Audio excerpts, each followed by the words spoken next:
清明時節雨紛紛，大家知唔知道4月節咩題材嘅翡翠大家請得最多？就係呢個平安扣。平安扣嘅呢個題材呢，無論送俾朋友，或者係你最重要嘅另一半或者係長輩，佢都好適合，因為我哋嘅發心就係希望佢平平安安。大家睇睇呢啲嘅平安扣，嗱呢個呢。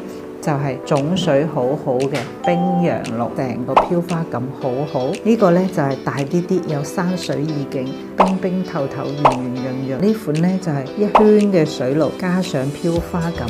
所以若果係上班日常佩戴，加上鑽石吊墜呢，佢好精緻嘅。呢啲呢就啱嗰啲啱出嚟職場嘅白領，20、30歲嘅朋友都係好中意嘅。我經常同大家講，我哋出嘅平安扣呢，無論你代代相傳，佢都係咁有質感，咁有光感。